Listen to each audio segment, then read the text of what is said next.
अस्सलाम viewers, Python series की आज की क्लास में सबको वेलकम। उम्मीद है इससे पहले आपने प्रीवियस तमाम क्लासेस की लेक्चर्स को देख लिया होगा, ना सिर्फ देखा होगा बल्कि बड़े ही ध्यान से समझा और प्रैक्टिकली उन सबको परफॉर्म भी किया होगा।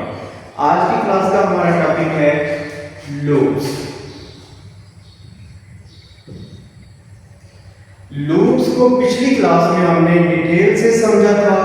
लूप्स की एक टाइप जिसका नाम है फॉर लूप, उसको प्रैक्टिकली भी हमने इंप्लीमेंट करके देखा था। आज की क्लास में हम दूसरी टाइप पे बात करेंगे जिसका नाम है व्हाइल लूप। व्हाइल लूप को अंडरस्टैंड करने के लिए मैं यहाँ पे जरा फॉर लूप का भी आपको बोर्ड लिख के दिखाता हूँ ताकि आपके माइंड में एक इसका स्केच डेवलप हो। मसलन टास्क हमारा ये है, हमने 1 से लेके 10 तक काउंटिंग को प्रिंट करवाना है, सो ऑन 10 तक। अब ये काम हम फॉर लूप में देख चुके हुए हैं कैसे होता है। फॉर का कीवर्ड पहले लिखा जाता है, उसके बाद इधर उस वेरिएबल का नाम जिस वेरिएबल के अंदर हमने इस रेंज को, इस काउंटिंग को स्टोर करवाना होता है। For I in range function हम साथ में इस्तेमाल करते हैं। रेंज फंक्शन का हमने मेथड पढ़ा था कि इसमें 3 आर्गुमेंट पास होते हैं। स्टार्ट आपका डाटा सेट या रेंज जो है वो कहां से होगी, उसका एंडिंग कहां पर जाके होगा और स्टेप्स उसकी क्या, स्टेप काउंट क्या होगी। मसलन यहां पे हम लिखेंगे 1, एंडिंग जाके 11 पे और स्टेप काउंट इसकी 1।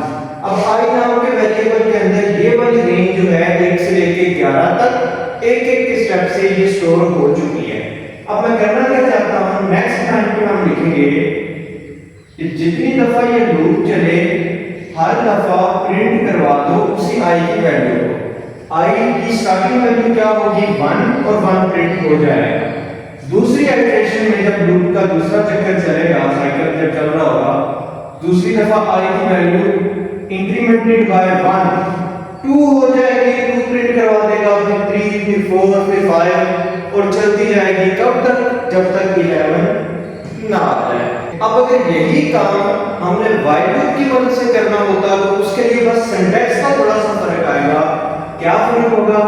हम वेरिएबल बना के उस वेरिएबल की स्टार्टिंग वैल्यू पहले ही दे दें, जो काम हमने फॉर लूप में यहां पे आके किया था। व्हाइल लूप की दफा सबसे पहला स्टेप होगा हमारा आई नाम का वेरिएबल बनाओ और उसको स्टार्ट कहां से करो, इनिशियलाइज कहां से करो, 1 से। फिर उसके बाद दूसरी चीज हम यहां पे लिखते हैं कि क्या करो जब तक आई जो है वो लेसर रहे 11 से और एंड पे सेमीकोलन। फॉर लूप में भी इधर यहां पे सेमीकोलन आता है और व्हाइल लूप के अंदर भी एंड पे सेमीकोलन आता है। अच्छा, आई स्टार्ट 1 से करो और जब तक 11 से लेसर रहे तब तक 2 काम करो। एक तो प्रिंट करवाओ आई को, दूसरा काम साथ में ये करो आई प्लस इज इक्वल टू 1, कि आई की जो वैल्यू हो उस वैल्यू में एक अदद का इजाफा। ये याद रखिएगा, I plus is equal to 1 इससे मुराद ये है I is equal to I plus 1। तो इन दोनों एक्सप्रेशन को आप यूज कर सकते हैं। ऐसे लिख लें या ऐसे लिख लें, it's depends upon your choice. Okay, यहां तक हम करेंगे तो आई स्टार्ट 1 से होगा, जब तक 11 से छोटा रहेगा हर दफा आई प्रिंट भी होगा और एक अदद का इसमें इजाफा भी होता चला जाएगा।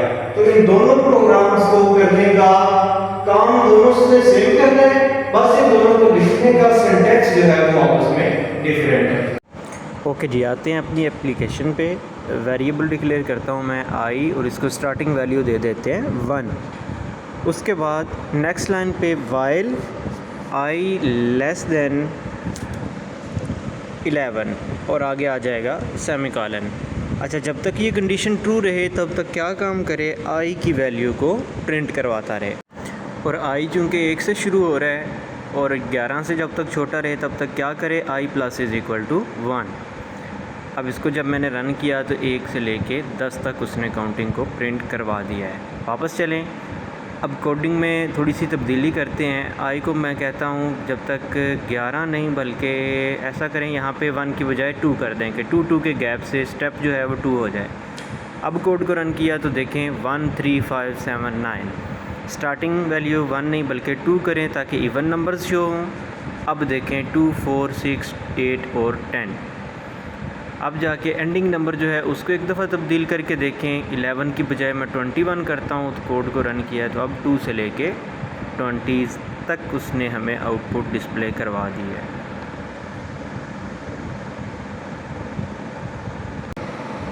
उम्मीद है आपको आज वाला लेक्चर भी समझ आ गया होगा। मिलते हैं नेक्स्ट क्लास में, तब तक के लिए खुदा हाफिज़। If you are new here, kindly subscribe our channel and press the bell icon.